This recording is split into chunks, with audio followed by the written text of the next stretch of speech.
I'm going to show you now some of the evidence that pulsed digital signals can damage DNA. Modern agents, some of which are familiar to you here, create free radicals. Free radicals are like the cougars of the body. They go wherever they can and break up whatever they can. They cause a lot of damage. We know that ultraviolet light, sunlight, will cause free radical formation. We know that X-rays will cause free radical formation. We know that tobacco will. We also know that radio frequency radiation, pulsed digital radiation, can do this, and so can radar. Now, studies on this phenomenon have been carried out largely in Europe by teams of researchers funded by the European Union by a program called the REFLEX program, which was a $5 million study that was carried out by these different laboratories throughout Europe. And when they first got the results, the researchers thought they had made a measurement mistake because they knew the general belief was it's impossible for cell phone radiation to damage DNA. The physics are, it's impossible. The head of this team was sure of it, so he took the money to show what he thought was the case. And when he got results that showed this, the first time he got the results, he actually sent them back. The second time he got the results, he sent them back. The third time he got the results, he bought new equipment. He really didn't believe this could be possible, but let me explain to you what this is. On the left here is healthy DNA. It's intact, the whole double helix is together. On the right is what happens with gamma rays, which we know are carcinogenic. Down here is what happens with exposure to 1800 megahertz, like from a cell phone. And when he first got those results, he didn't believe them. Now he does. And he has had an interesting experience in dealing with the consequences of that belief. Because what happened was the fellow who did this work was basically supported by the European Union, which was encouraged to give him money by the cell phone industry. Because this man, Franz Edelkofer, had a reputation of being a bit of a company man. His previous position had been director of research for the tobacco industry. But he became a bit of a nuisance to the tobacco industry because, you see, he started to produce findings that they didn't like. He actually developed research showing that tobacco could cause cancer.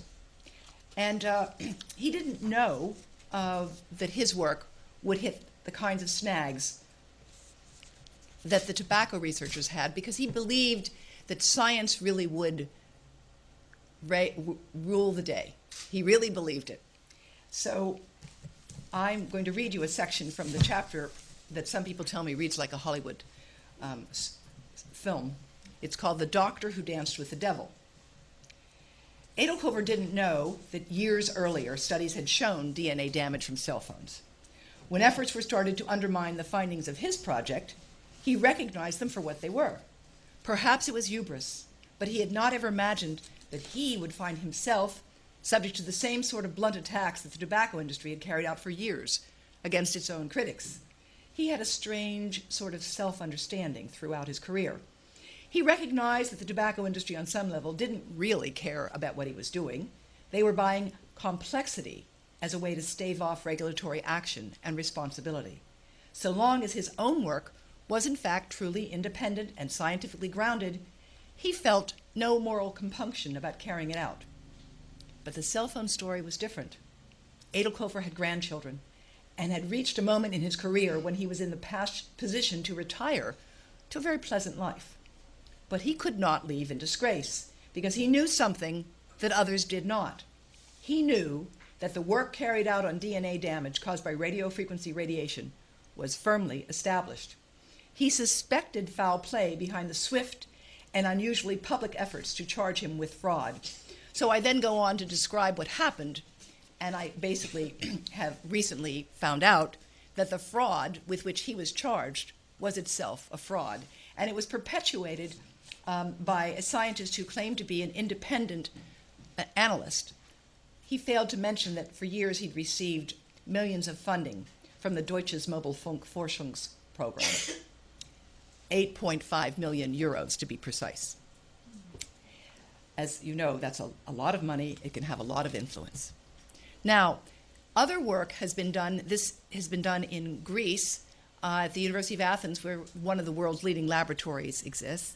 And they have shown that the blood-brain barrier can be weakened by exposure to cell phone radiation. Think about that. The reason for this research was it was originally started by neurosurgeons who wanted to figure out a way to deliver oncology agents into the drug. They wanted to get chemotherapy into the brain, rather. You need to get chemotherapy into the brain. And it's hard to do that when you have a brain tumor. So if you can weaken the barrier of the brain, you can get the chemotherapy into the brain, they thought. That was why they did the research. Not because they were trying to study cell phones, because they were trying to show whether or not you could weaken the blood-brain barrier. Well, you can see here on your right that they were able to do so. I'm sorry, on your left. You can see they were able to do so. That's the weakened blood-brain barrier, and the other is the intact. Now, I said another disconnect was human studies. Let me be clear with you. Human studies are complex and costly. But think about it. The last epidemiologic study in the United States on cell phones and health was published in 2002. 2002. Obviously, that was analyzing the use of cell phones by the small minority of people like me who had them back then. But few people used phones heavily for a single decade by the time this work was done. And cancer is not the only outcome of interest. I want to show you what's wrong with a lot of the conclusions that you've seen on the headlines. You know, you've seen the headlines, cell phones do not cause cancer. Well, here's why. After the atomic bombs were dropped in Japan, there was no increase in brain tumors in the survivors until 40 years later. Right? It took 40 years. Most epidemiologic studies of cell phones do not find an increase in brain cancer until at least 10 years of heavy use. All right?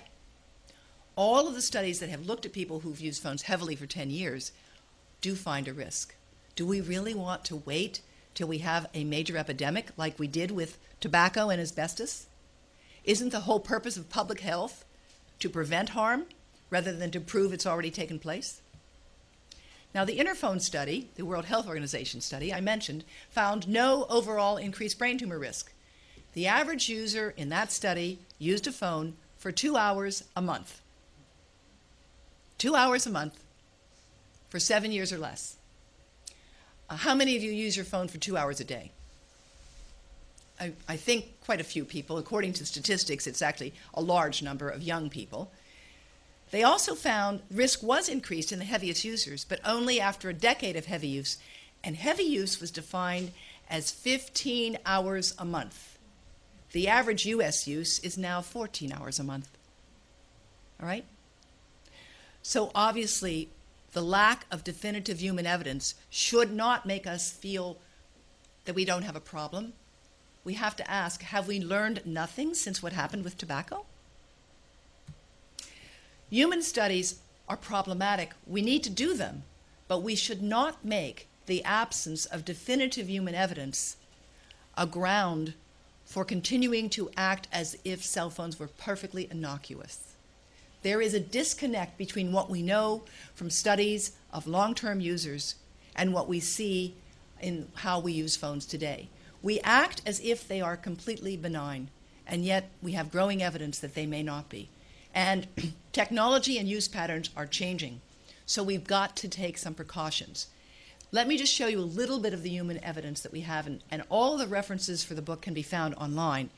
This is a very rare tumor I'm going to show you of the cheek, a parotid or salivary gland tumor. In the past 6 years, they have tripled in Israel.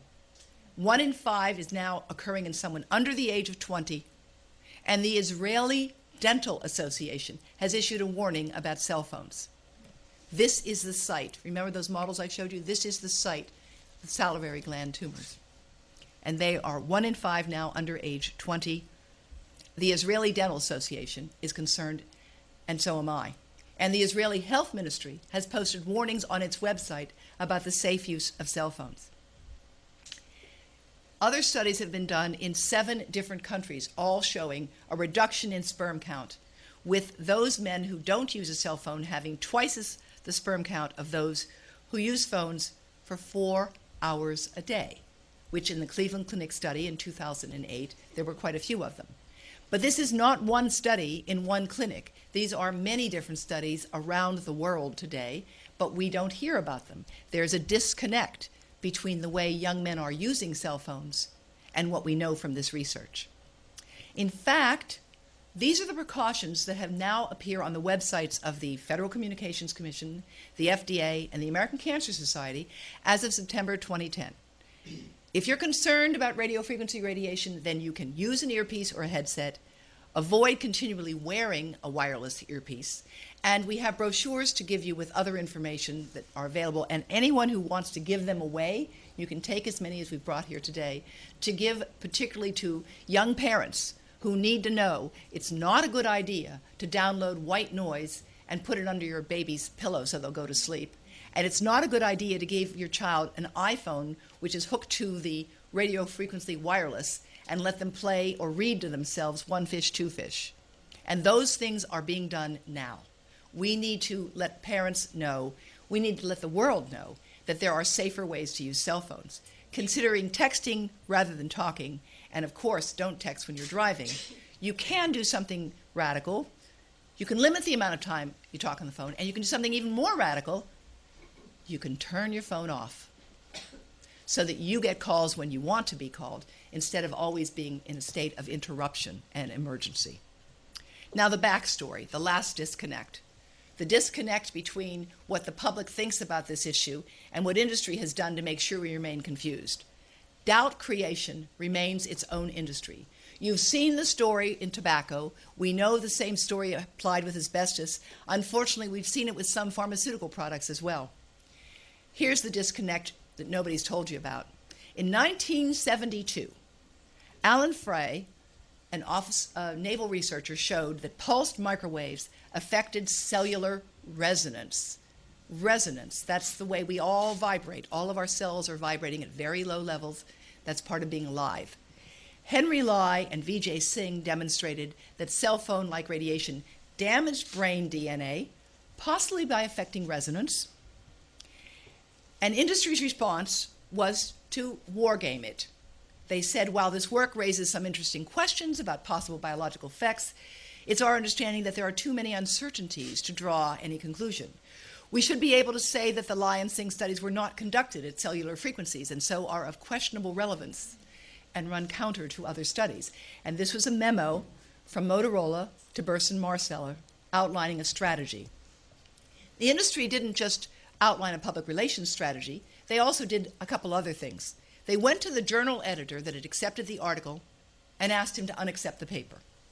They wrote to the University of Washington and NIH, seeking to have the funding revoked, which for a scientist is like being accused of the worst crime in the world. And then they concluded, and this is a quote from this memo, "I think that we have sufficiently wargamed the Lai-Singh issue, assuming the Scientific Advisory Group and the Cellular Telecommunications Industry Association have done their homework." That was the response.